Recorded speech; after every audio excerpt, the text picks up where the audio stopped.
네, 그럼 해설을 시작하도록 하겠습니다. 뭐 2주 차이긴 한데 저희는 이제 뭐 처음 시험 보는 거죠.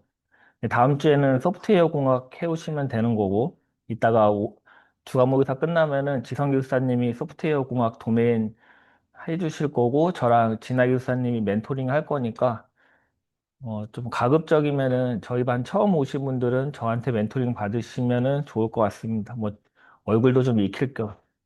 항상 한 5주 차까지는 앞을 잘 못 쳐다보겠거든요. 약간 그, 뭐라고 해야 되지? 막 그 기대감에 찬 눈빛. 마치 여기를 오면은 뭔가 새로운 걸 알려줄 것 같고, 막 머릿속에 넣어줄 것 같고 하는 눈빛이 너무 부담스러워가지고 앞을 못 보겠는데, 어차피 5주 지나면 아, 그런 건 없구나. 똑같구나. 이걸 다 알기 때문에 한 5주 지나면 괜찮아질 것 같습니다. 그, 며칠 전에 또 그 SK 가서 보안교육 했는데, 아니, 거기 분들은 왜 이렇게 막 초롱초롱하게 그 교육을 듣는지 모르겠어요. 너무 부담스럽게. 근데 여기 분들은 약간 표정이 다들 안 좋죠, 여기 분들은. 공부하느라 너무 다들 힘드시니까 뭐 마음은 이해하고 있습니다. 아무튼 한 5개월 정도 열심히 해가지고 좋은 결과 있으면 좋겠고, 일단 해설을 하자면, 일단 1번부터 7번까지는 제가 냈고요. 뭐 제가 냈으니까 다 수업 시간에 한 거 위주로 냈고, 요 7번 같은 경우는 뭐 수업 시간에 하진 않았지만 그래도 그냥 한번 한번 지어내 봐라 약간 이런 느낌. 뭐 그레이 존에 대한 개념 자체를 모르시는 분은 거의 없을 거잖아요. 뭐 약간 회색지대, 뭔가 너랑 나랑 누가 책임질 것이냐, 약간 이런 거. 이런 거를 그런 그 클라우드 같은 데에서 SRM 이런 데서 조금 언급을 해주면은 뭐 괜찮을 것 같아가지고 한번 문제로 내봤습니다. 근데 ISO IEC 21500인데 여기서 나와야 될 거는 프로젝트 관리에 대한 국제 표준이라는 이제 정의가 나와야 되고, 그리고 5개에 대한 그 그룹 맞나? 프로세스 그룹과 10대 주제 영역, 그거에 대해서 써 주셔야죠. 그리고 3단락에다가는 그냥 뭐 PMBOK랑 비교를 하거나 뭐 관련해서 써주시면 제일 무난할 것 같습니다.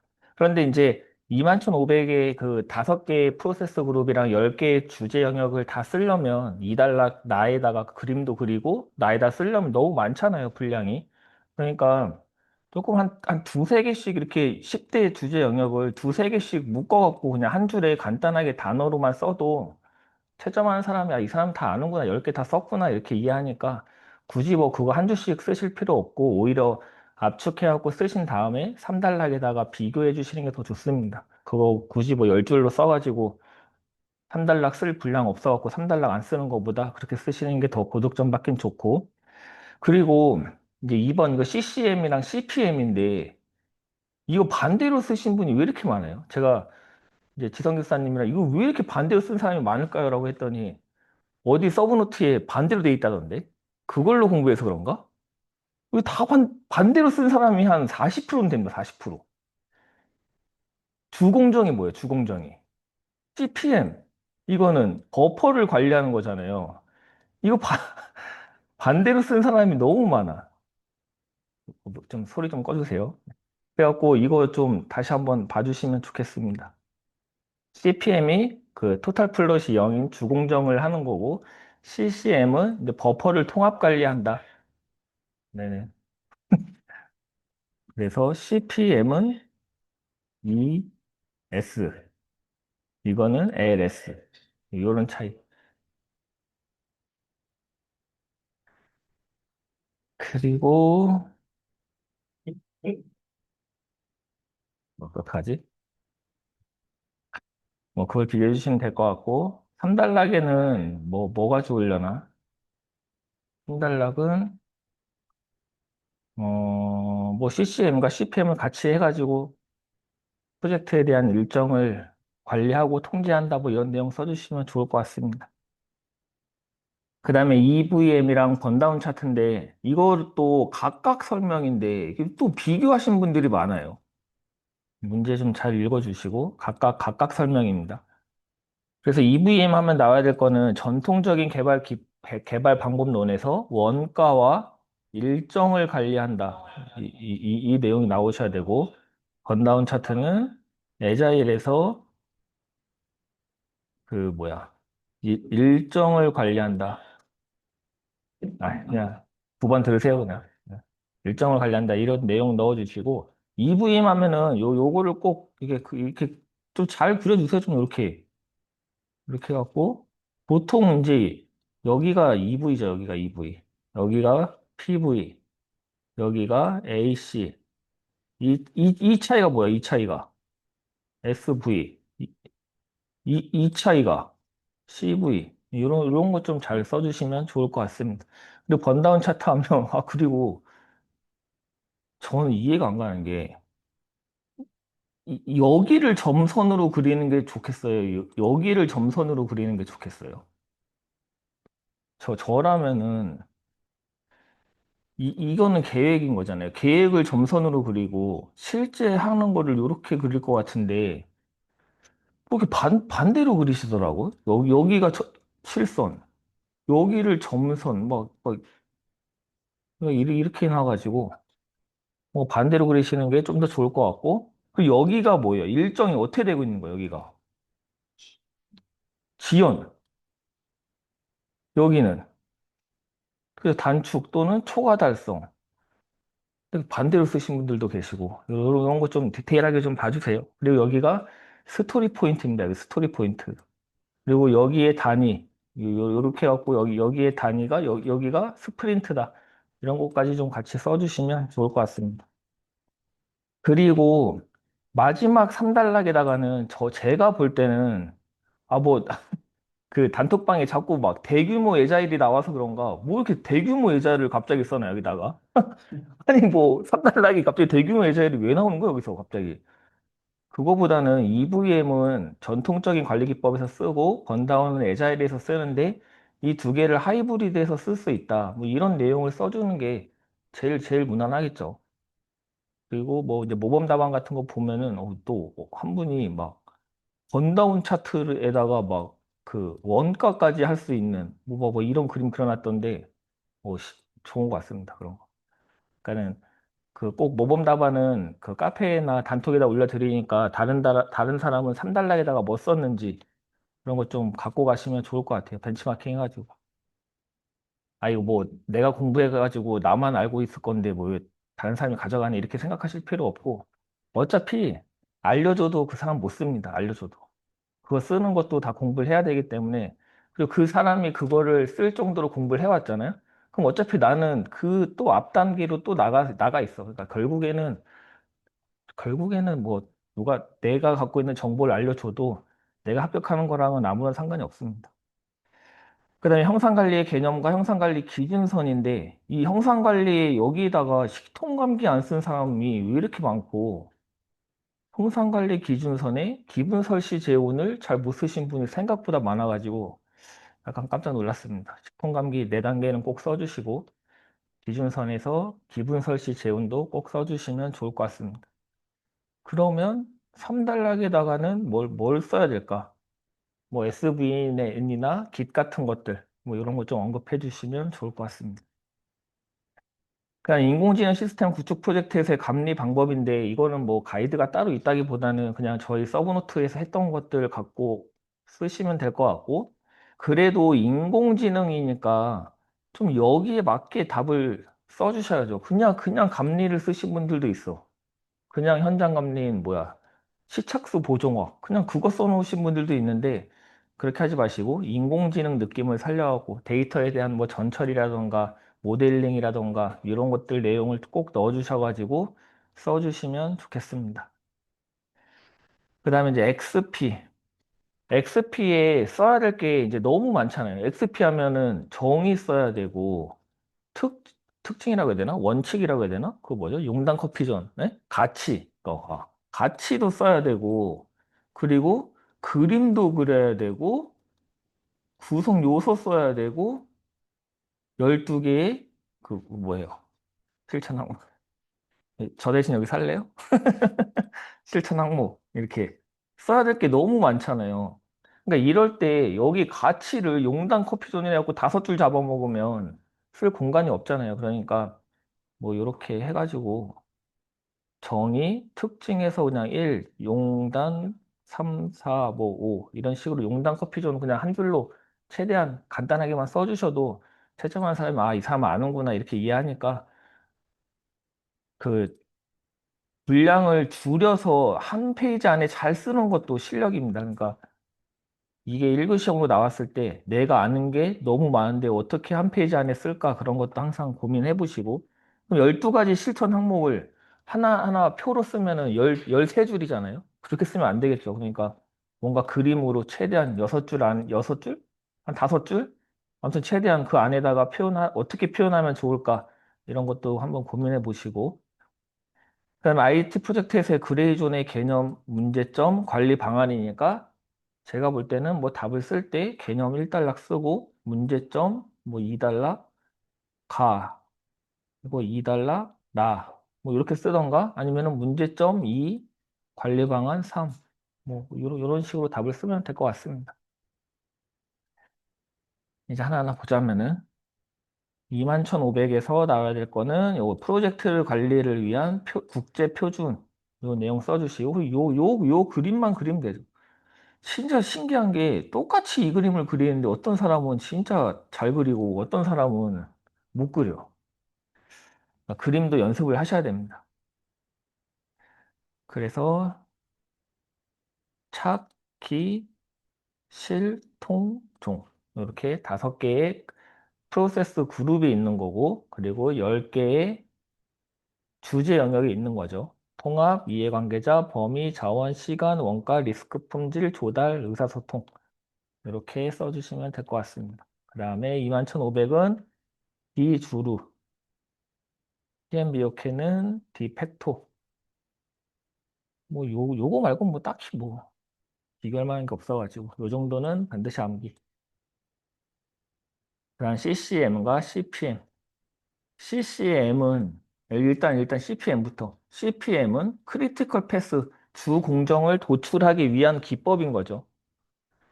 그렇다면 CCM은 요런 단어를 좀 써줘야죠. CPM의 문제점인 버퍼를 통합 관리해서 어떤 효율적으로 일정 관리를 하는 기법이다. 그러니까 CPM의 문제점을 개선한 게 CCM이다. 이런 내용 좀 언급해 주시면 좋을 것 같습니다.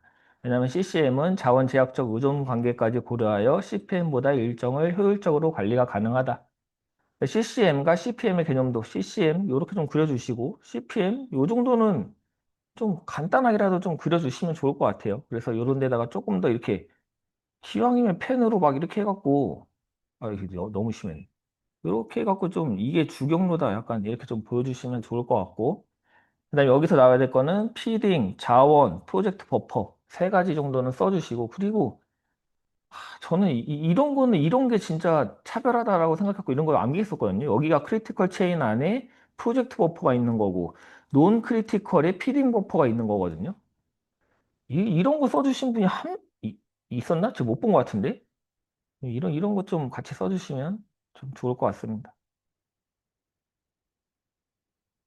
그래서 CCM은 LS, CPM은 ES, CCM은 버퍼의 소진율로 관리하는 거고 CPM은 진척률, EVM을 통해서 관리한다. 그러니까 CCM과 CPM의 가장 큰 차이는 LS냐, ES냐, 착수일이 그리고 버퍼를 어떻게 관리하느냐, 통합해서 관리하느냐, 아니면 각 활동에 관리하느냐 이런 차이점.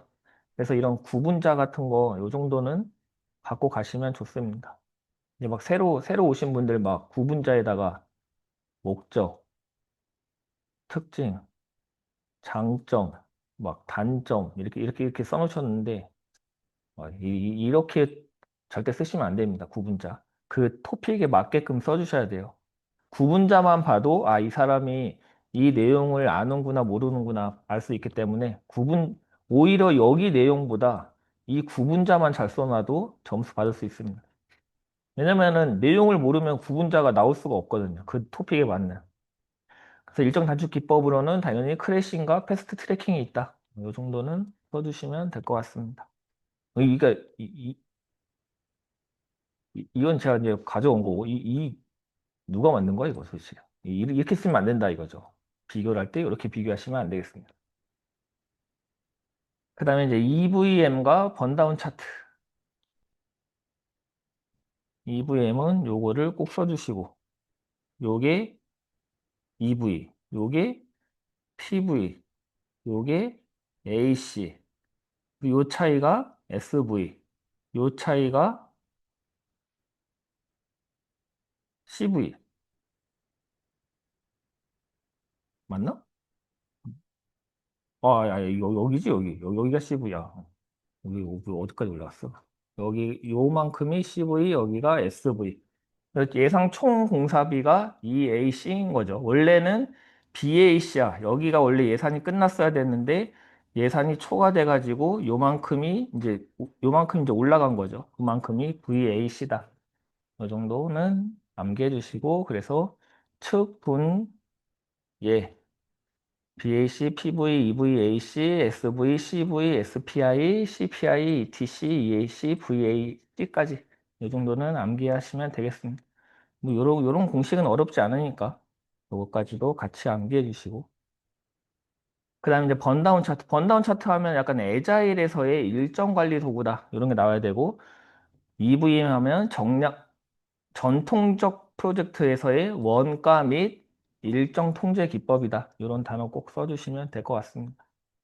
그래서 번다운 차트 하면은 여기가 스토리 점수고 날짜고 여기가 하나하나가 스프린터 단위인 거죠. 그래서 이 위로 가면은 일정보다 늦은 진행, 지연되고 있는 거고 이 선보다 밑으로 오면은 빠르게 진행되고 있는 거다. 이런 거 언급해 주시면 될 것 같습니다. 그 다음에 EVM과 번다운 차트의 프로젝트 적용 방안 뭐 이렇게 하다가 평가하고 요거를 계속 반복해서 수행이 가능하다고 하는데 그 모범 답안에 있는 3단락 한번 봐보세요. 그 나름 괜찮은 거예요. 뭐 어디 근거가 있는 거예요? 아 진짜? 네, 아무튼 근거가 있는 거라고 하니까 보시고 그다음에 이제 형상 관리. 형상 관리란 형상 항목을 식별하여 그 기능을 뭐 하고 하여튼 변경을 제어하고 변경 처리 상태를 기록 및 보고하고 명시된 요구 사항에 부합하는지를 검증하는 활동이다. 이렇게 써주시면 될 것 같아요. 그래서 형상 관리 기법은 식, 통, 감, 기 이렇게 되어 있고 레파지토리가 있고 여기 CCB 이 정도는 같이 써주시면 될 것 같습니다. 여기다가는 뭐 SVN, Git 이런 거 쓰면 되겠죠. 그다음에 이제 형상관리 기준서는 이렇게 계획, 요구, 설계, 구현, 통합 및 시험, 설치 및 운영의 기본 설시, 재운 이렇게 6가지의 기준선으로 되어 있다. 그래서 여기서 조금 여기에 어떤 살충물이 나오는지까지 같이 좀 이렇게 매핑해 주시면 좋을 것 같긴 해요. 기능적 기준선에선 WBS, 분배에서는 요구사항 정의서, 설계에서는 뭐 ERD라던가 아니면 클래스 다이어그램, 시험 기준선에선 어떤 코드, 제품 기준서는 시험 보고서, 운영 기준서는 매뉴얼 요 정도 하나씩 좀 매핑해 주면 3단표 구현 좀 쓰기도 쉽고 뭐 좀 그래도 조금 더 고득점 받을 것 같습니다.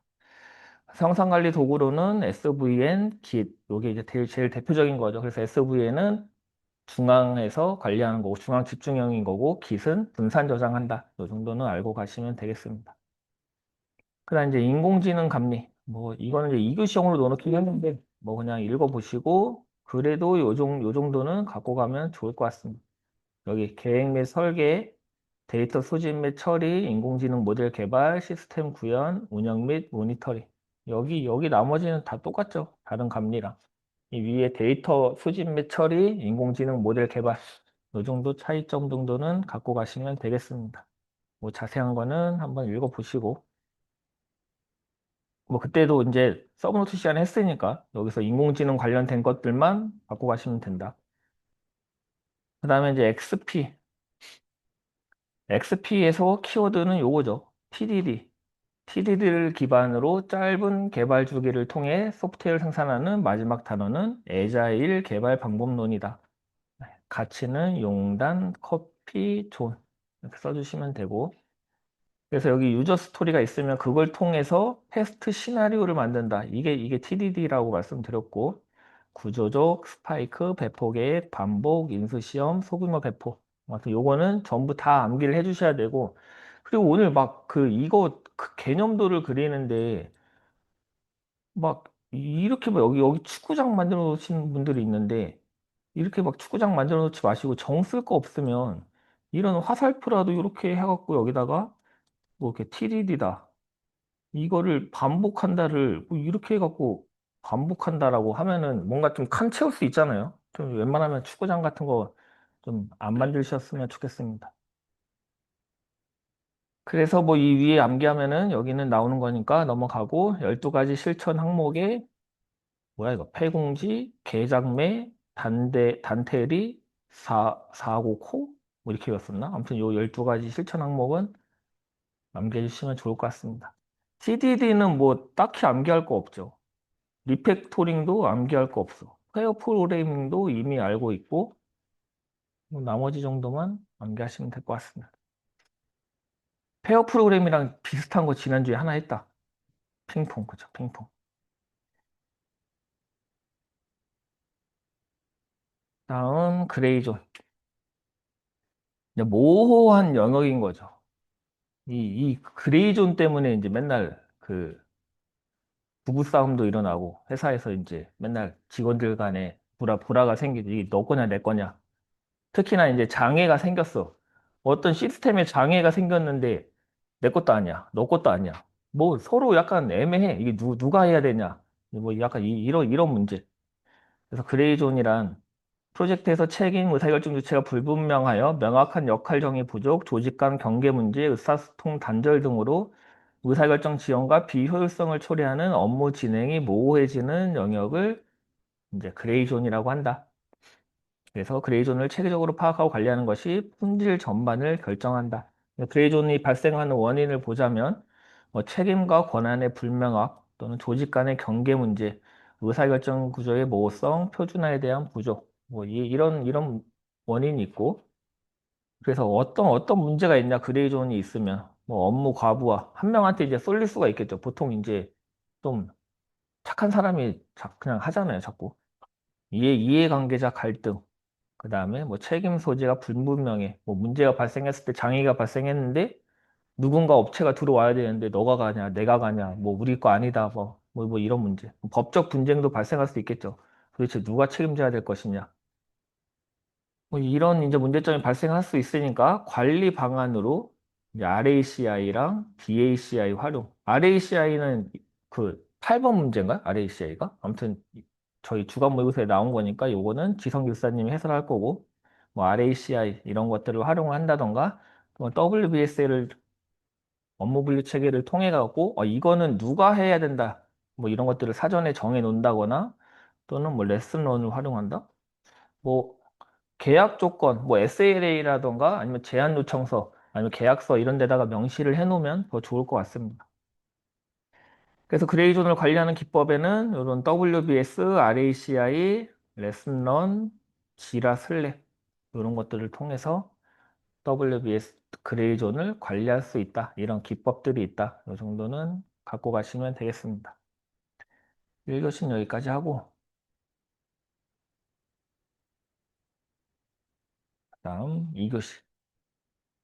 2교시 오늘 이제 1번 문제는 아마 진짜 대부분의 분들이 1번 문제는 풀었고 2번은 거의 안 풀었고 3번도 꽤 많이 풀었고 근데 아마 지성 교사님 이따 얘기할 건데 이거 5번, 6번이 이거 셀택하지 아니에요, 6번? 이것도 1일 1과제로 하지 않았나? 어디서 했는데 이거? 그렇죠. 근데 왜 이렇게 못 쓰냐고 막 한탄을 하던데. 일부러 첫 주여가지고 한 번 낸 거 다시 냈는데 왜 이렇게 못 쓰지? 막 이러던데.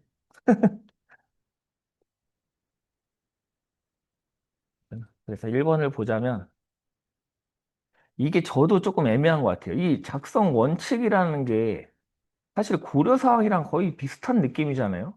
그래서 이거 두 개가 비슷할 수밖에 없는데 그래도 또 똑같은 단어를 다시 쓸 수는 없으니까 그래도 조금 뭔가 차별화를 해가지고 써주시면 좋을 것 같고 물어본 게 너무 많잖아요. 하나, 둘, 셋, 네 개를 물어봤어. 그래도 요런 거는 최소한 개념 정도는 좀 써주시면은 좋거든요. 그럼 저라면 1달러 가에다가 개념을 그릴 것 같아. 근데 개념을 쓸 건데 개념을 쓸 때 어떻게 쓰면 좋겠어요?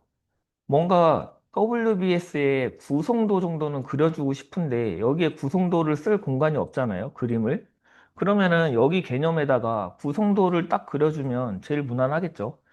이렇게 해가지고 여기다가 구성도 그려주고 여기다가 개념 써주고 그러면은 얘 여기에 구성 요소를 물어보진 않았지만 여기에 구성도가 들어가니까 뭐 플래닝 패키지, 워크 패키지, 뭐 딕셔너리, 뭐 컨트롤 오브 어카운트 이런 것들에 대해서 다 여기다가 언급을 해줄 수가 있잖아요. 그러니까 뭔가 하나라도 더 써줄 수 있는 거고 그래서 가에다 개념을 쓰고 나에다가 원칙 저라면 이렇게 썼을 것 같습니다.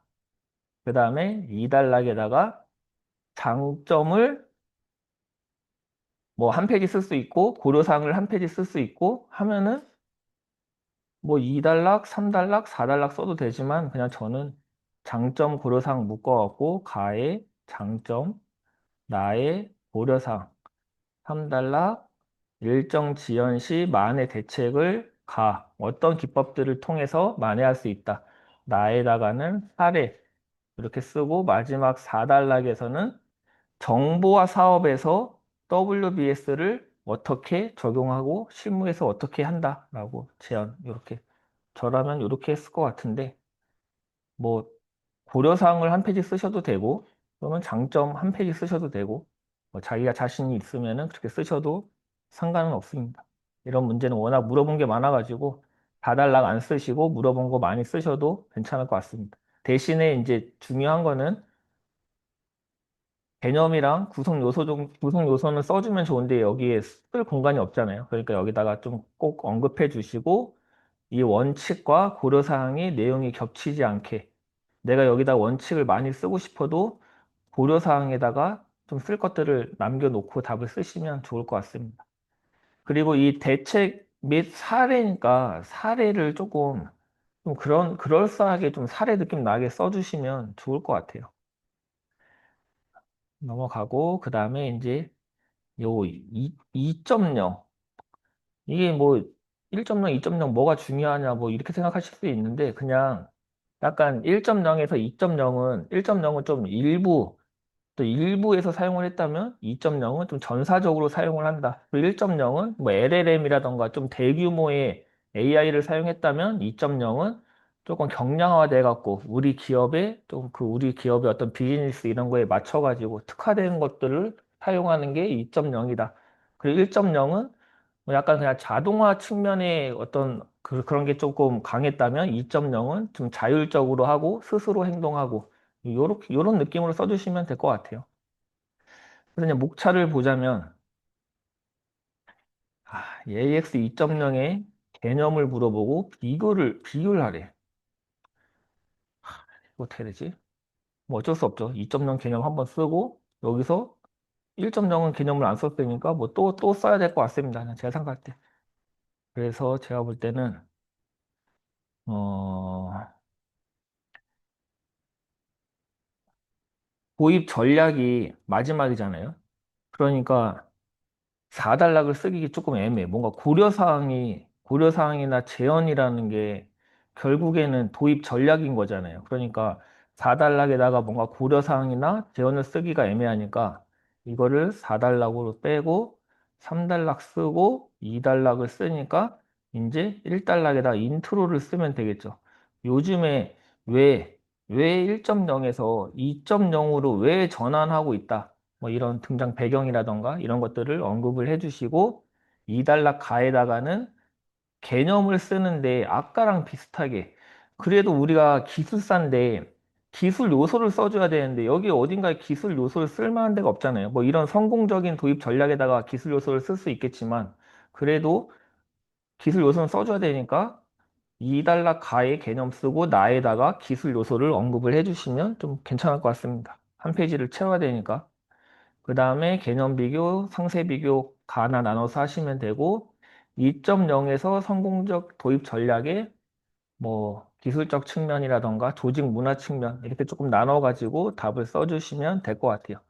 근데 어, 이런 어떤 도입 전략, 뭔가 AX를 전환한다. 인공지능 전환이라던가 또는 애자일 같은 것들을 도입할 때 조직 문화 측면에서 어떻게 해야 된다라고 할 때 이거 코네이 좀 써주세요. 코네이. 저는 옛날에 이걸 되게 많이 써본 건데, 아무도 쓰시는 분이 없더라고요, 요즘에는. 제가 뭐 그 서브노트 토픽에서 뺀 이유도 있긴 할 텐데, 코네이가 뭐냐면, 조, 네? 그렇죠. 그러니까 조직의 그 구조에 따라서 기술이 따라간다. 약간 이런 거죠. 그러니까 조직이 공무원 조직이야. 그러니까 에자일이 도입이 안 되겠죠. 그러니까는 공공에서 에자일을 도입하려면 너네가 조직 구조부터 바꾸면은 조직 문화에 맞게 에자일이 자연스럽게 된다. 그러니까 이제 AX에서도 아무리 열심히 하려고 하면 뭐해? 뭔가 조직 문화가 따라줘야지. 그러니까 코네이 같은 거, 코네이 법칙을 적용을 하면은 인공지능을 도입함에 있어서 뭔가 좀 조직 문화 이런 것들을 조금 더 유연하게 할 수 있다. 뭔가 그런 키워드로 써주시면 좋을 것 같아요. 그러니까 꼭 AX뿐만 아니라 에자일이라던가 여러 가지에서 고려사항으로 써주시면 좋습니다. 코네인. 그래서 성공적 도입 전략. 그리고 제가 볼 때는 도입 전략이 그런 건 당연히 나와야죠. 기존 레거시 시스템과의 호환성이라던가 뭐 기술 부채 이런 단어는 꼭 써주시면 좋을 것 같아요. 그리고 당연히 어떤 보안 문제. 요즘에는 인공지능을 사용하는 데 있어서 보안이 제일 큰 문제잖아요. 개인정보 유출이라던가 내부에 대한 어떤 기밀 문서가 유출되는 것들, 그런 것들을 어떻게 할 것이냐. 그런 내용을 좀 써주시면 좋을 것 같습니다. 그 다음에 ISP, ISMP 수립 공통 가이드 9판. 뭐 이거는 뭐 내용 자체는 어렵지 않아요. 주요 개정된 내용은 그거잖아요. 그 소규모 정보 시스템에 대한 그 면제 하고 20억 원 이하는 안 해도 되는 거. 그게 주요 개정 내용이니까 그거는 알아두시고 이 검토 주요 내용에다가 이걸 쓰신 분들이 많아요. 환영 정보통이랑 그 뭐야 착방 업종을 여기다가 쓰신 분이 있어요. 여기다가. 그러니까 이제 답을 쓰고 내려가니까 이거 뭐 써야 되죠, 여기다가? 멘붕이 오는 나 위에다가 썼는데 뭐야 이거 왜 또 있지? 이렇게 되면 이거 못 쓰는 거예요. 검토 주요 내용은. 그 뭐야 뭐야 아이 그 뭐야 사실규리 그거 쓰는 거잖아요. 그리고 맨날 이렇게 밑이 있으면 나 이렇게 나눠야 된다고 했더니 ISP의 검토 주요 내용, ISMP의 검토 주요 내용 막 소설 막 지어내시던데 막 그건 아니고 물론 이제 일반적인 문제면 목차를 그렇게 잡는 게 맞는데 이거는 ISP랑 ISMP는 검토 주요 내용이 똑같죠. 그러니까 이거는 그냥 그림으로 하나 그려주시고 그거에 대해서 그림 그리고 나 설명하고 3단표로 이렇게 쓰면은 될 것 같습니다. 그리고 ISP 수립 기본 구성에는 이제 환영 정보통을 여기다가 쓰시는 거고 그 다음에 뭐 4단락에다가는 그래서 이런 ISP라던가 ISMP가 이제 성공적으로 되려면 뭐를 해야 된다, 재현, 이런 거 언급해 주시는 게 제일 무난할 것 같습니다.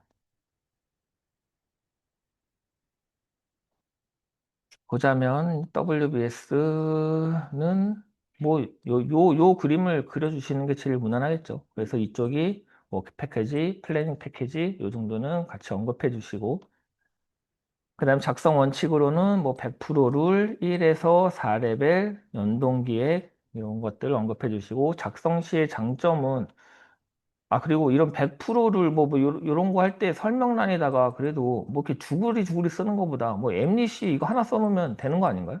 그냥 배운 거 써 먹으세요 이런 데다가 그다음에 WS 작성 시 장점은 뭐 이런 거 중복을 방지하고 누수를 방지하고 그리고 책임을 명확화할 수 있다. 아까 이제 그레이존에서 WBS를 통해서 관리할 수 있다라고 했으니까 이런 거 다른 거 뭐 이런 가시와 정교화 이런 거는 조금 애매하고 이런 중복 방지, 업무 누수 방지, 책임 명확화 이 정도는 꼭 갖고 가시고 다른 거는 이제 섞어 갖고 써주시면 될 것 같습니다. 그다음에 뭐 WBS 작성 시에 뭐 고려사항 뭐 이런 게 있는데 뭐 문서화를 해야 되고 뭐 의견을 수렴해야 되고 고객을 참여시켜야 되고 자동화 툴을 사용해야 된다. 이런 고려사항이 있다고 하는데 뭐 그렇다고 합니다. 그래서 일정 지연 시 만해 대책 및 사례. 만해 대책은 보통 이 답안 템플릿은 막 그렇게 좋은 것 같지는 않은데 아무튼 만해 대책으로는 패스트 트래킹이랑 크래싱 두 가지를 언급해 주시면 되고 그래서 그거에 대해서 기법가, 사례다. 이렇게 그냥 답을 조금 써주시는 게 좋을 것 같아요. 그리고 꼭 그 두 개만 있는 건 아니잖아요. 우리가 알고 있는 게 이제 대표적인 게 두 개지만 아까 뭐 어떤 분이 뭐 전문가 투입? 막 이런 것도 써주셨던데 근데 그런 단어는 뭔가 진짜 실제에서 쓸 것 같은, 당연히 쓰지 않을까요? 일정이 지연되면 전문가를 투입한다. 뭐 당연히 자원을 투입하는 게 전문가를 투입하는 거겠지만, 그래도 전문가를 투입한다던가, 뭔가 여러 가지 내가 알고 있는 만의 대책이 많다고 하면 그 두 개 외에도 더 써주셔도 좋을 것 같습니다. 그리고 뭐 사례는 조금 사례 느낌 나게 뭐 이렇게 좀 뭔가 좀 써주시고. 넘어가고, 그 다음에 이제 2.0. 2.0의 키워드는 뭐냐? 행동 중심. 그러니까 옛날에는 그냥 약간 스스로 자율 뭐 약간 런 에이전틱 AI를 키워드로 생각하시면 될 것 같아요. 에이전틱 AI. 에이전틱 AI의 키워드가 그 자율적으로 스스로 행동한다잖아요. 그러니까 에이전틱 AI가 AX 2.0의 핵심이구나. 이렇게 떠올리시면서 답을 쓰실 수 있을 것 같아요. 그래서 옛날에는 생성형 AI 기반이었다면 AI 에이전트, 뭐 그리고 피지컬 AI 이런 것들이 이제 AX 2.0에서의 키워드, 그러니까 행동을 하는 거죠. 스스로 행동 중심. 옛날에는 초거대 AI라던가 초거대 AI니까 당연히 비용이 비싸겠죠. 그런데 이제는 조금 경량화 해가지고 경량을 하다 보니까 저비용 이런 것들이 AX 2.0의 차이다. 그래서 AX 2.0이랑 기존의 AI 도입 및 자동화 중심의 그러니까 AX는 1.0은 자동화 중심이라는 거죠. 자동화 중심의 1.0 단계를 넘어서 AI가 스스로 판단하고 행동하는 단계로의 진화를 목표로 한 전사적 AI 기반 전환 전략을 AX 2.0이라고 한다. 등장 배경은 뭐 한번 읽어보시면 되고 그래서 이 AX 1.0과 2.0의 뭐 기술적 측면, 조직적 측면에서 보자면 뭐 AX 1.0은 뭐 생성형 AI를 활용하고 한다면 AX 2.0은 에이전트형 AI, 피지컬 AI, 멀티모달 AI. 그 AX 1.0은 단순 뭐 생성, 요약, 검색이라면 2.0은 지능적으로 스스로 행동한다. 이런 게 키워드가 되겠습니다. 뭐 조직적인 측면에서는 뭐가 있을까요? 뭐 이런 특정 부서, 1.0은 특정 부서였다면 2.0은 전사적 내재화 이런 게 이제 조직 측면에서 조금 달라진 점이다. 뭐 아까 뭐 어떤 분이 뭐 CAIO인가? CIAO 뭐지? CAIO 뭐 이런 거 뭐 언급하셨는데 뭐 이렇게 써주셔도 뭐 좋은 단어인 것 같고 그 다음에 2.0 성공적인 도입 전략, 기술적 측면과 정책적 측면에 어떤 것들이 있느냐. 뭐가 있어? 뭐 데이터 파이프라인을 정비하고 AI 중심의 업무 절차를 재설계한다. 뭐 요런 단어 정도는 괜찮은 것 같습니다. 그리고 뭔가 보안 조금 써주시면 좋을 것 같고 뭐 이런 전략, 윤리 이런 것들까지 돼야 된다고 하니까 그 다음에 정책 측면, 당연히 항상 뭐든지 이게 제일 중요하죠. 비전과 정책의 정렬. 이게 항상 제일 중요한 거죠. 모든 IT 기술은 비전과 정렬이 돼야 됩니다. 그리고 C레벨, CAIO의 뭐 리더십, 조직 내재화, 그리고 리터러시 교육, 윤리 가이드라인, XAI 이런 것들 같이 써주시면 될 것 같습니다. 뭐 단계별 도입 로드맵인데 이거를 뭐 암기하실 생각은 하지 마시고 그냥 한번 읽어보시면 될 것 같습니다. 그래서 뭐 항상 제일 중요한 건 뭐예요? 그냥 항상 요거 그냥 쓰세요, 항상. 뭐가 됐건. 뭐 보안이 됐건 AX 3.0이 나와도 4.0이 나와도 5.0이 나와도 항상 제일 중요한 건 경영진의 의지다. 경영진이 돈을 투자를 안 하면 뭐 아무런 의미가 없는 거죠. 그다음에 ISP, ISMP. 우리가 지난번에 했죠. EA를 해서 ISP를 통해서 청사진을 그려내고 ISMP를 통해서 RFP가 나오고 그걸 통해서 이제 사업을 진행을 하는 거죠. 그래서 ISP는 조직의 청사진, 중장기적인 비전이라던가 로드맵을 수립하는 활동인 거고 ISMP는 RFP까지를 마련하기 위한 활동이 ISMP다. 그래서 뭐 제일 바뀐 거 요거는 20억 원 미만의 정보 시스템 구축, 재구축 사업이 이제는 면제가 되었다. 요거는 그래도 요 정도는 그래도 암기하시면 좋을 것 같습니다. 이거 암기 안 하면 조금 바뀐 거 쓸만한 내용이 없어가지고 기대 효과는 읽어보시면 되고 이런 거는 절대 암기하는 거 아니죠. 이런 건 맨날 하는 소리 10판이 나와도 기대 효과 똑같고 11 나와도 똑같고 12 나와도 똑같아. 맨날 똑같은 소리 여기. 그다음에 ISP 검토 주요 내용은 이제 이건 거죠. 사실규리, 필시중, 사기 이렇게 요거는 암기해주시고 그다음에 ISP 수립 기본 구성 내용은 환영 정목통에서 제일 중요한 마지막에 통합 이행 계획의 총 사업비 산출 이 내용은 꼭 써주시고 역할 비교 이거는 뭐 그렇게 중요한 건 아니니까 한번 읽어보세요. 요런 것도 있습니다. 기간 중장기 정보화 계획. 이거는 그냥 기간 자체에서 수립하는 거. 혹시 그거 아세요? ISP를 공공에서 왜 할까요, 도대체? ISP를 하는 이유. 뭐 물론 당연히 조직의 청사진을 그리는 거야 당연히 좋지만 왜 할까? 그렇죠. 예산을 안 주죠. ISP를 안 하면. 기재부에서 예산을 안 줍니다. 그래서 하는 거예요. 그래서. 끝났네. 일단은 저는 여기까지 하고 잠깐만요. 녹화는 끝. 네, 안녕하십니까. 그 공식적으로 오늘 처음 말씀드리는 것 같아요. 저번 주에는 그냥 멘토링만 몇 분 해드렸고, 그렇죠? 네, 저는 강북 심화반에서 엄마 역할을 맡고 있는 네, 지성 멘토입니다. 네.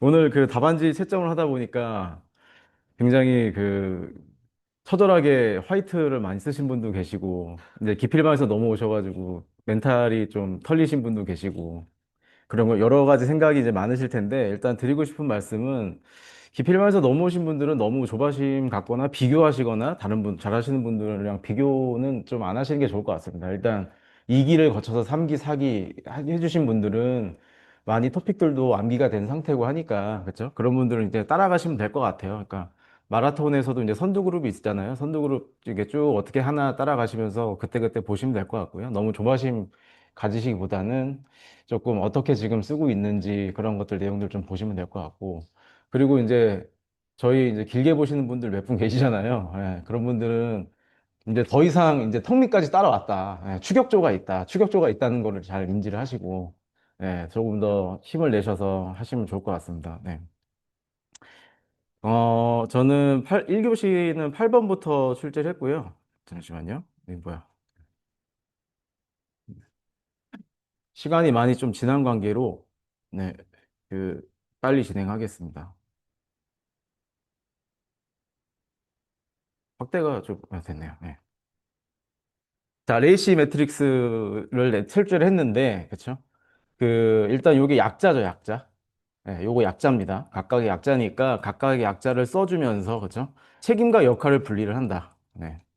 그래서 프로젝트에서 책임과 역할, 어떤 타스크가 있으면 책임과 역할에 대해서 어떤 사람이 이걸 하는가에 대한 매트릭스다. 그리고 역할과 책임을 구분을 시키고 여기 중복과 누락을 방지한다. 이런 거 한 줄 정도 플러스 시켜주시면은 아, 내가 이거 조금 더 깊게 알고 있다라고 이제 티낼 수 있는 부분들이 될 것 같습니다. 그리고 매트릭스의 구성도를 그려주시는 게 중요하죠. 뭐 여기에다가 뭐 이런 식으로 뭐 해야 된다. 이런 그림은 적절하지 않습니다. 매트릭스 물어봤기 때문에 바로 매트릭스를 그려주시는 게 중요하고, 여기 과업, 그리고 어떤 사람, 어떤 역할인지 여기까지. 네. 그래서 이 리스폰시블, 그다음에 어카운터블, 컨설티드, 인폼드 이 네 가지를 역할을 프로젝트 참여자에게 할당을 한다. 네, 요 내용이죠. 네. 자, 그래서 이 각각의 역할이 뭔지 실무, 의사결정권자, 업무수행 주원자, 그다음에 결과보고 대상자 이런 역할들을 한다라고 요게 키워드입니다. 요 내가 요렇게. 네. 그래서 다른 건 없고요. 그리고 작성 원칙 한번 보시면 R에 대해서 A가 반드시 존재해야 된다. 그리고 A는 반드시 하나의 주체 할당을 해야 된다. 그리고 C와 I는 없어도 무방하다. 그리고 요런 것들은 동시에 할당이 가능하다. 요런 게 3단락의 좋은 주제가 될 것 같습니다. 요거. 네. 자, 그래서 이제 레이 씨를 이제 물어봤는데, 이게 연계가 되는 게, 그쵸? 이 에자일과도 문제가, 연관이 됩니다. 오늘 뒤쪽에 제가 이제 프로덕트 백로그를 냈는데, 그쵸? 이 프로덕트 백로그에서도 보면, 어떻게 보면은 이 레이 씨가 중요하거든요. 이 많은 프로덕트 백로그 안에서 이거 누가 할지 이거 역할 분담을 해줘야 되잖아요. 뭐 그런 식으로 연결해도 될 것 같고. 자, 이따가 뭐 제가 약간 깜빡할까 봐 미리 말씀드렸는데, 거꾸로 그러면 프로덕트 백로그에 나왔다. 그러면 에자일에서도 이런 것들을 레이시 차트가, 그렇죠? 중요하다라는 거를 이제 상호 연계를 시켜서 쓸 수가 있어야 되겠죠. 그래서 저는 이런 식으로 뭔가 이 토픽을 연계시키는 걸 많이 좋아했거든요. 그래서 레이시가 나왔다. 그러면 에자일에서는 어떻게 하지? 그리고 이제 거꾸로 프로덕트 백로그가 나왔다. 그럼 그게 중요한 게 레이시드가 될 수도 있다. 이런 식으로 각각 서로 약간 토픽을 이렇게 연결해서 공부하시면 네, 좋은 3단락을 구성하실 수가 있습니다. 뭔가 별도로 암기하거나 찾거나 그런 거 없이. 네, 그래서 다 일맥상통한 얘기이기 때문에 그런 식으로 접근하시면 좋을 것 같고요. 자, 투자 성과와 지표에 대해서 물어보고 프레임워크까지 물어봤습니다. 그러니까 IT에 대해서 돈을 쓰면 굉장히 힘든 게 얼마나 잘했느냐 항상 연말에 평가를 하죠. 그리고 그 내년도에 이거를 계속 할지 말지, 그죠? 예산을 잡을지 말지 그런 일련의 과정이 있어야 된다. 그래서 이제 얼마나 돈을 썼으면 그거에 대해서 효과를 정량적으로 계량화해서 화폐 가치로 환전을 해서 계산을 해서 표현하는 그런 방법이나 절차가 되겠다라고 보시면 되겠습니다. 그 지표는 주요 지표는 구분은 품질과 이용과 효과. 근데 품질은 당연히 정보 시스템 구축했을 때 완전성, 그렇죠? 그다음에 충분성, 그다음에 여기 유용성, 얼마나 유용한가, 신뢰성 이런 것들이 다 되겠죠. 네. 그래서 뭐 기신사유 유의 보호 막 이런 거 있었잖아요. 네, 그런 거 적당하게 써주시면 될 것 같고, 그다음에 얼마나 잘 사용자들이 이용하고 있는가, 그렇죠? 얼마나 많이 접속하고 있고, 사용 시간은 어떻고, 사용 횟수는 어떻고, 만족도는 어떤가, 이런 식으로 지표를 또 조사할 수가 있겠고요. 그다음에 효과, 업무 수행 시간, 그리고 생산성, 그리고 비용 감소, 뭐 이렇게 뭐 어떤 지표들이 있겠죠. 그런 것들을 가지고서 얼마나 효과가 있었는가, 개인 업무, 기업의 업무, 조직의 업무 성과 향상에 대해서 얼마나 처리 시간이 단축되었는가, 이런 것들이 효과 지표가 되겠습니다. 자, 그래서 이렇게 이제 하고 나면, 그쵸? 요런 프레임워크가 나오는데, 요런 분석 기법, 아래 MPV, ROI, 하도 이제 많이 한 거라서 이거는 이제 다 아실 거라 생각하십니다. 네 가지 분석 기법, 대표적으로 네 가지가 있고, 거기에 성과 측정하는 이제 BSC, 밸런스드 스코어드 카드가 있고, 그 다음에 이 뭐 사업 준비 단계, 수행 단계, 완료 단계, 그 다음에 사전 평가, 중간 평가, 사업 평가를 통해 가지고 전체적으로 네, 투자에 대한 성과를 평가할 수 있다라고 보시면 되겠습니다. 네. 자, 그래서 여기 다시 한번 보시면 사전, 중간, 사후, 네, 평가 단계, 그 다음에 준비 단계, 수행 단계, 완료 단계에서 이루어지고 중간에 이런 모델이 있고요. 그리고 이 분석 기법 네 가지, ROI, MPV, PP, 예, RR, ROI, IRR이죠, IRR. 요 네 가지. 네. 자, 그래서 프레임워크 다시 한번 보십시오. 프레임워크. 네, 이렇게 그리셔야 됩니다. 기법, 모델, 단계, 평가 단계, 사업 추진 단계, 이렇게 네 가지.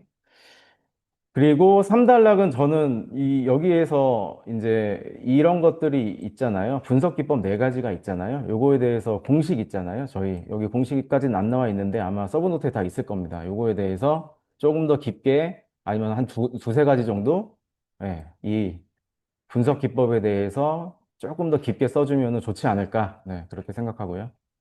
자, 10번은 IT 거버넌스입니다. 일단 거버넌스라는 말이 나왔을 때 거버넌스 어떻게 대응하실 건가? 데이터 거버넌스, AI 거버넌스.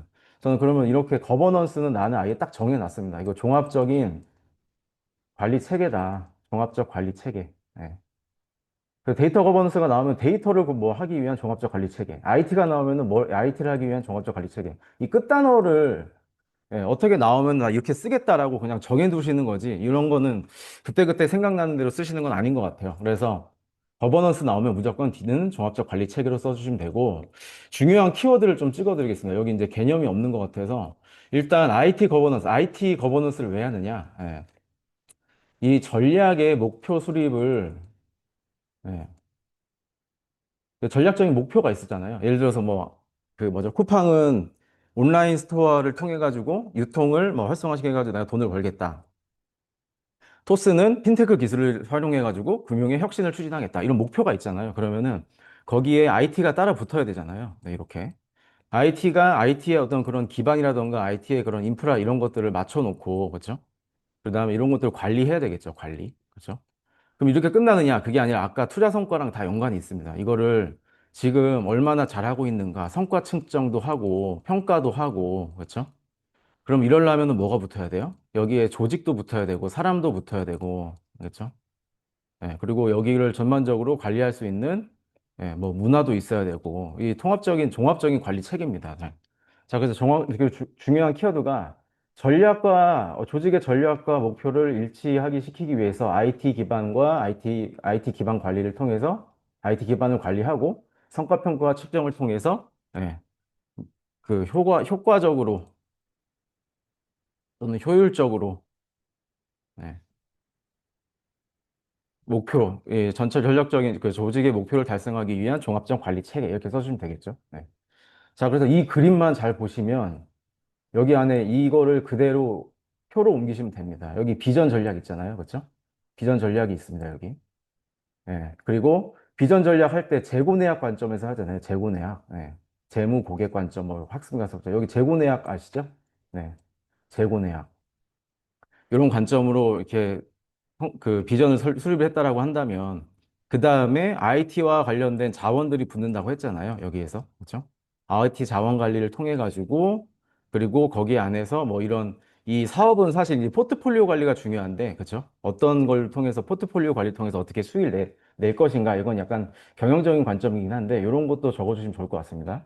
비전 전략이 사실 프로젝트 포트폴리오로 되고 포트폴리오가 프로그램 그리고 프로그램 안에 그 프로젝트가 있는 거잖아요. 네, 요렇게 지금. 그래서 이게 다 연계가 되어 있습니다. 지금 뭐 프로젝트 관리라고 하면은 포트폴리오 따로, 프로그램 따로, 그러니까 따로따로 공부하시는 분들이 계시는데 요 하나의 그림으로 다 그냥 끝내시면 될 것 같습니다. 그래서 비전과 전략은 다시 포트폴리오로 수행이 될 수 있고 포트폴리오 안에 프로그램과 프로젝트로 나눠진다. 이거 저희가 PM 때 다 배운 거잖아요. 그렇죠? 그리고 프로젝트를 수행을 하고 나면 어떤 추가적인 여기서 이제 비용도 발생을 하고 IT 인프라도 구성을 하고 하잖아요. 그거를 이제 실질적으로 구축을 한다. 구축을 하고 나서 평가를 한다. 평가를 해서 다시 그 다음에 얼마나 지금 투자를 할지 다시 한번 피드백을 받아서 다시 비전과 전략과 연계를 시킨다. 이게 순환 구조잖아요. 네. 요렇게 좀 크게 이제 적으셔야 됩니다. 네. 그래서 요거는 요거대로 이해하시고 저는 뭐 작년부터 이 거버넌스 문제가 나오면 이제 지분 그림으로 그리라고 했거든요. 네. 그러면은 요렇게 하셔가지고 IT 인프라 그리고 성과 평가 측정이 있어야 되고 여기 조직 문화 뭐 IT IT 그런 기반 인프라 그리고 여기에는 이제 비전과 전략이 되겠죠. 이게 연계가 돼야 된다. 조직도 있어야 된다. 이런 식으로 오늘 모범 답안에 참고를 하시면 될 것 같습니다. 요 그림은. 네. 그래서 거버넌스 그림이 나오면은 그냥 지분 그림으로 그리시는 것이 가장 깔끔합니다. 네.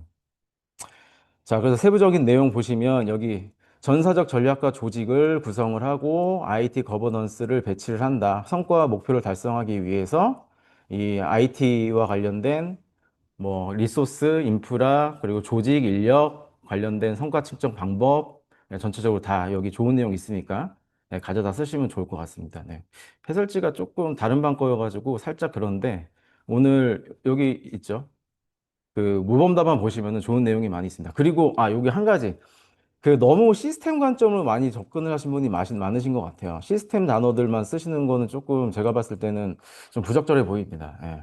그래서 뭐 어떤 MES를 넣어야 된다, ERP를 넣어야 된다, 그 다음에 뭐 CRM을 넣어야 된다 이런 식으로 그냥 쭉 뭔가 시스템을 쭉 이렇게 쓰신 분들이 많이 계셨었는데 요거는 하나의 그냥 관점일 뿐이고 거버넌스는 그게 아니라 그것도 한 축이긴 하지만 그렇죠? 축이긴 하지만 인프라, 어플리케이션 투자, 아키텍처 원칙 이런 것들이 다 이제 있어야 된다라고 보시면 되겠습니다. 그래서 전사적 전략과 연계를 시켜야 되고 IT와 관련된 의사결정을 위해서 이런 것들이 필요하고 그 다음에 성과 측정을 통해 가지고 다시 이 예산을 찾아내서 전체적으로 관리할 수 있는 종합적인 관리 체계 이렇게 보시면 되겠습니다. 네. 자, 그리고 이제 38500 많이 써주셨더라고요. 38500. 네. 요거는 3단락으로 이런 표준이 있다. 이렇게 적어주시면 깔끔할 것 같습니다. 자, 그리고 프로덕트 백로그. 요거는 이제 에자일에서, 그쵸? 이 우선순위별로 정리된 목록이라고 이렇게 나와 있잖아요. 네. 근데 이렇게 딱 보시면, 이 해설지도 보면은, 이, 이런 단어들이 계속 똑같이 나오는 경우들이 있어요. 오늘 어떤 분은 목록이란 말을 3번 적으신 분이 계시더라고요. 목록하여, 목록하여 순서대로 목록한 목록, 뭐 이런 식으로 막 3개를 막 붙여주셔가지고 정말 무슨 래퍼인가 약간 그렇게 생각도 했는데 이 중복 단어가 있는 분들은 다시 한번 체크해 보십시오. 제가 오늘 다 체크해 드렸거든요. 2단어가 중복이 된다라고 하는 거는 내가 지금 뭔가 말이 잘못 나오고 있다. 예. 그래가지고 그거 한번 좀 보셨으면 좋겠고 어쨌든 이 여기서 꼭 필요한 거. 네. 요구사항 목록이고 우선순위. 요게 중요합니다. 네, 정리된 목록이다. 끝단어 다시 한번 체크하시고요. 네.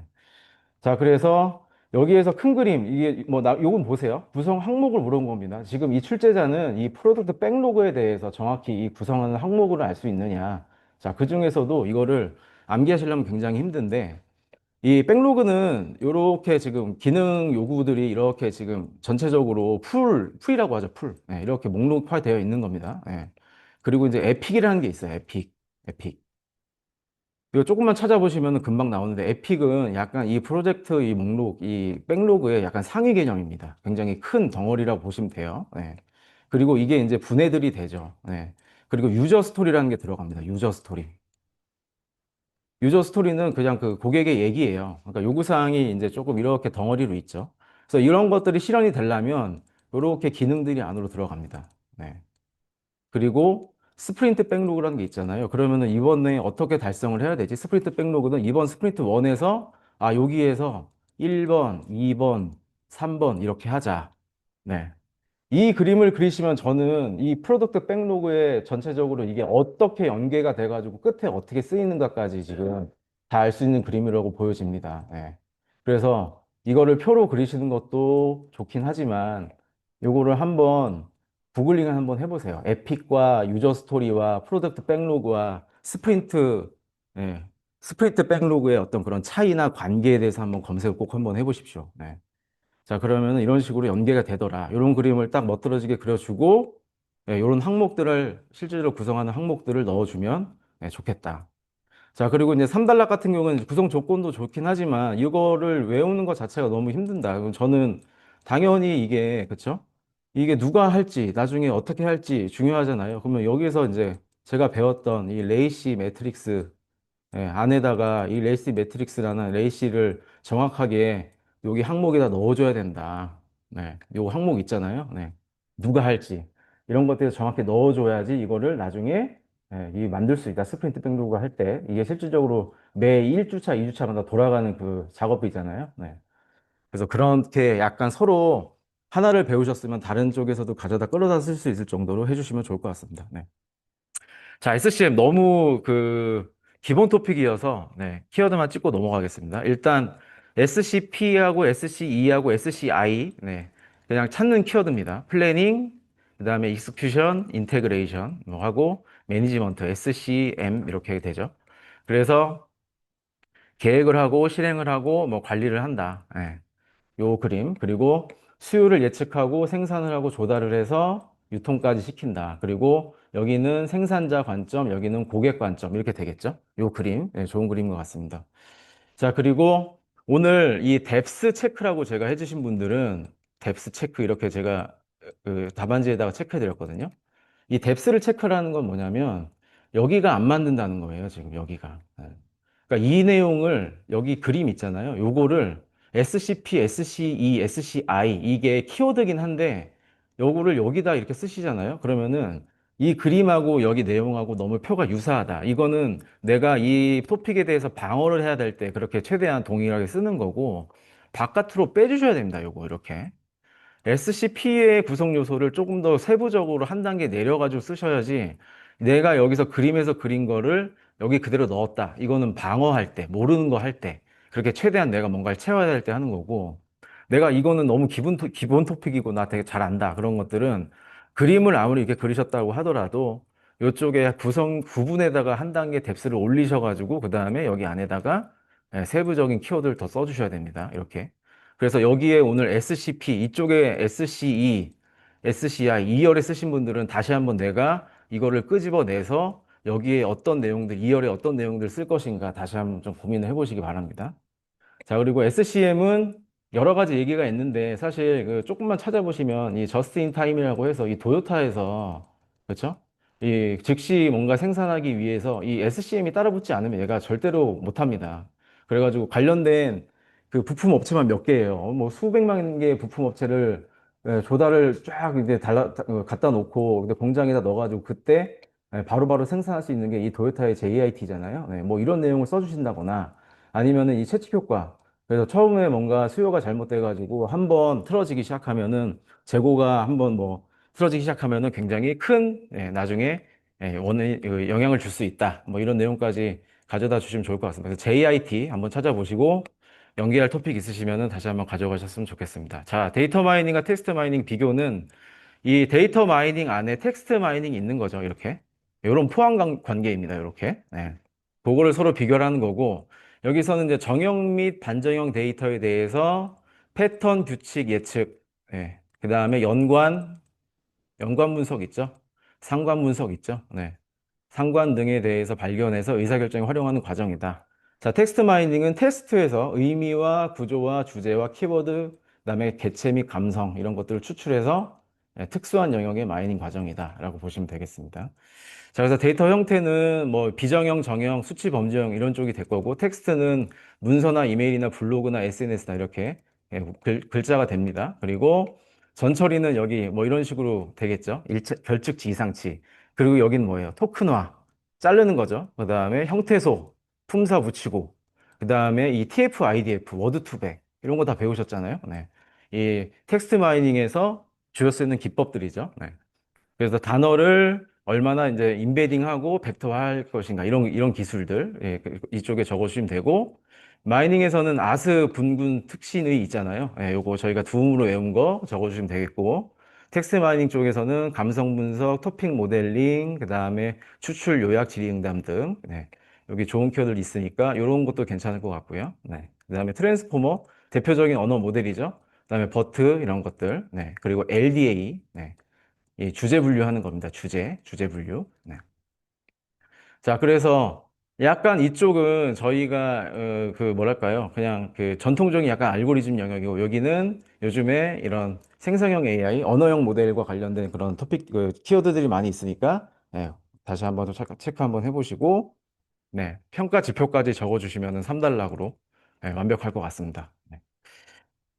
자, 그리고 2교시로 넘어가 가지고요. 2교시는 4번, 5번, 6번을 출제를 했는데, 생각보다 조금, 뭐랄까요. 그, 5번, 6번, 5번은 일일 과제 때 냈던 거고, 6번은 제가 셀태 과제로 냈던 건데, 그래도 조금 뭔가 부족한 부분들이 있었습니다. 그래서, 이렇게 기본적인 토픽은 채점자한테 노출을 잘 시키셔야 된다, 노출. 네. 노출시키려고 하면은 밑줄에 따옴표로 많이 이제 저희가 노출을 시키잖아요. 그래서 정의에도 노출을 시켜야 되고 표에도 노출을 시키셔야 됩니다. 핵심적으로. 그럼 저라면 어떤 키워드를 노출시킬지 그거를 좀 찍고 넘어가도록 할게요. 자, 프로젝트 요구공학입니다. 프로젝트 요구공학. 그래서 프로젝트 요구사항의 도출의 필요성과 요구사항의 조건 이런 식으로 나왔는데, 그쵸? 여기 개념을 묻지 않았어요. 그래도 어떻게 해야 된다? 네. 개념을 같이 적어주면서 필요성과 조건에 대해서 같이 얘기를 해주셔야 되겠죠. 여기는 사실 좀 빠진 것 같습니다. 이 해설지에는. 그래서 묻지 않아도 개념을 좀 넣어주시면 좋을 것 같고요. 자, 요구사항 도출 당연히 중요하죠. 프로젝트의 목표에 대해서 명확하게 하기 위해서 요구를 도출해야 된다. 그리고 이 요구가 최종적으로 어떤 화면에 개발이 되어 있는지 추적성을 제공을 해야 된다. 그리고 요구가 많아지면 전체적인 범위와 원가에도 영향이 준다. 그리고 기준선을 제공할 수 있다. 그리고 요구사항이 명확해지면 서로 커뮤니케이션 코스트 줄어들고 그리고 그거에 따라 가지고 품질도 향상될 수 있고 이해관계자의 커뮤니케이션도 수단으로 될 수도 있고 뭐 이런 식으로 좋은 얘기가 다 있습니다. 그리고 정명, 완일 뭐 이런 거 있잖아요. 정확성, 명확성, 완전성, 일관성 이 네 가지. 이 네 가지만 확실히 외우십시오. 안에 뭐 수정, 간섭, 근데 요건 중요합니다. 추적성까지. 요구사항의 추적성은 무조건 쓰셔야 되고 정확해야 되고 완전해야 되고 합치면은 다 그렇죠. 완전성이 있어야 되고 일관적으로 A의 요구와 B 사람의 요구가 서로 이제 상반되면 안 된다. 그런 것들. 근데 마지막에 추적성. 그리고 최종적으로 이 요구 사항은 예, 추적성을 갖는다. 끝에 어디에 지금 이 요구가 반영이 되었는지 끝까지 추적해서 확인을 해야 된다. 그런 것들. 자, 그리고 분석 기법은 넘어가겠습니다. 이거는 너무 뭐 일반적인 내용이어서 쭉 넘어가겠습니다. 인터뷰, 벤치마킹, 뭐 분석 등이 있고 여기에서도 보시면은 뭐 친화도, 아이디어, 마인드 매핑, 컨텍스트 다이어그램, 그다음에 명복 집단 기법, 관찰 뭐 이런 식으로 좋은 내용이 있으니까 그리고 10개를 썼다고 해서 딱 10개만 쓰지 마시고 아시는 대로 예, 많이 쓰시는 것이 좋겠습니다. 네. 자, 그리고 저는 이런 식으로 10가지 이상이 나왔다. 숫자가 나왔다. 그럼 나는 10개를 정확히 썼다라고 저는 어필을 할 것 같아요. 이렇게. 예, 그냥 쭉 쓰지 마시고 내가 지금 너가 10개를 물어봤는데 나는 지금 6개를 넘어가고 있다, 지금. 이런 식으로. 위에서 7개 썼고, 그 다음에 여기에서 또, 예, 8, 9, 10. 예, 이거 어필을 하셔야죠. 내가 11, 12, 내가 10개를 물어봤지만, 예, 14, 나는 14개를 냈다. 그럼 채점자는 잘 보지 않아도, 아, 이분이 지금 14개나 쓰고 가고 있구나. 이런 식으로, 예, 느낄 겁니다. 다른 분보다 훨씬 많이 썼구나. 네. 그래서 숫자가 있을 때는 정확하게, 이렇게 물어봤을 때는 정확하게 시점을 받도록 어필을 하십시오. 이런 부분들이 이제 채점자를 편하게 해준다. 그렇게 보시면 되겠습니다. 자, 그리고 이제 SRS 있잖아요. 예, 요구사항의 명세서, 요구사항의 특정 목적을 위해서 사용자가 필요한 조건과 능력을 명시하는 계획서, 뭐, 이런 있는데, 요게 중요하죠. 핵심적인 요소. 예, 그 중에서도 기능 요구와 뭐, 이 비기능 요구, 비기능 요구는 인터페이스 요구, 성능 요구, 하드웨어 요구, 뭐, 데이터베이스 요구, 그리고 기타 제약사항 등이 들어간다. 네. 자, 그리고 추적 매트리스 있잖아요. 요구 아이디를 하나를 따놓고 요구 사항이 최종적으로 어디에 지금 반영이 됐고 이거는 검사가 되었으며 완료가 되었는지 알 수 있는 전면적인 추적할 수 있는 형태의 매트릭스다. 이렇게 보시면 되고 정방향 추적성과 그렇죠? 정방향 추적성과 역방향 추적성과 예, 양방향 추적성이 다 있죠. 그래가지고 최초의 요구가 어디에 반영되었는가 그리고 최종적으로 개발된 화면은 어떤 요구였는가 거꾸로 정방향, 역방향 추적성까지 예, 간글 또는 어디든가 기입을 해주시면 좋을 것 같습니다. 네. 자, 그리고 PMO와 예, 감리 두 가지인데 이 오늘 생각보다 요거를 문제를 빼먹으신 분이 계시더라고요. 네. 그래가지고 문제 4개 물어봤을 때 잘 이제 주의해 주시면 좋을 것 같고 감리는 일단 전자정부 57조입니다. 57조. 네, 57조. 자, 그리고 나머지 뭐 58조의 법인의 등록 이런 것들이 있는데 이런 것들은 뭐 추가적으로 사이드로 알고 있으면 좋다라고만 생각해 주시면 되고 일단은 57조다. 그렇게 암기해 주시면 되겠고요. 자, 그다음에 PMO는 감리는 이제 3자적 관점이고 PMO는 그쵸? 이 조직의 조력자잖아요. 이 전문 지식과 기술 능력을 갖춘 예, 조직 그 전문 지식과 기술 능력을 가진 자에게 위탁하는 제도다. 위탁하는 제도. 네. 그리고 전자정보법 64조의 2다. 네. 여기까지 보시면 되겠습니다. 자, 그리고 PMO의 역할이 있는데, 그쵸? 여기 구분의 단계를 보시면은, 어쨌든 이 프로젝트의 시작부터 마지막에 사후 관리까지 전반적으로 이 PMO는 이렇게 붙잖아요. 네, 처음부터. 요구 정의부터 끝까지. 오픈하고 나서 끝까지 이제, 만약 여기 오픈했다. 네. 그럼 이렇게 좀 길어지는 거고, 감리는 언제 들어와요? 감리는 뭐, 3단계 감리도 있지만 보통 2단계 감리를 많이 하고, 그 다음에 프로젝트가 이제 중간에 착수를 하고 나가지고 종료되기 직전에 이런 식으로 이제 감리가 들어가죠. 네. 그래서 약간 요렇게 이해해 주시면 되고, 뒤에 이제 비교할 때 좀 말씀드리겠습니다. 그래서 요구 정의 단계에서 뭘 해야 되냐? 자, 관리 원칙. 네, 그 다음에 보고 체계. 자, 분석 단계에서는 의사소통 체계. 삼출물 표준 잡아줘야 되죠. 그죠? 예, 양식 잡고. 그 다음에 이 설계 단계에 있었을 때는 산출물에 대한 품질을 확보하는 게 중요합니다. 품질. 예. 그리고 테스트에 대한 계획성에 대해서 구체성을 달성하고 있는가. 구체적으로 이 테스트의 계획에서 품질에 대해서 검토를 하고 마지막에 구현 단계에서는 결과 확인과 실제로 산출물의 품질 수준을 확인을 한다. 네, 이렇게 보시면 되겠습니다.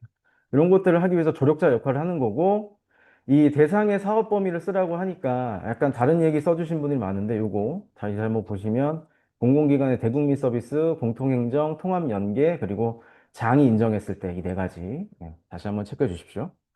자, 비교를 할 때 조항, 64조, 57조. 자, 그리고 법적 근거 있잖아요. 네, 법적 근거 적어주시면 얘는 권고입니다. 권고. 그리고 여기는 의무입니다. 의무. 요거 두 가지 꼭 봤고요. 이번에 채점할 때. 네. 자, 그리고 언제 들어가는가? 자, 시점. 그렇죠? 시점이 좀 달라요. 기획부터 사후 관리까지. 얘는 착수부터 뭐 중간에 종료 단계까지. 이렇게. 네. 범위는 제가 봤을 땐 PMO가 더 큰 것 같아요. 네, 그리고 이게 산출물 마지막에. 자, 프로젝트는 네, 산출물을 남기잖아요. 이렇게 PMO 수행계획서, 검토 보고서, 수행결과 보고서. 감리는 감리계획서, 수행결과 보고서. 요거 중요합니다. 정확하게 써주셔야 됩니다. 시정조치 확인 보고서. 네.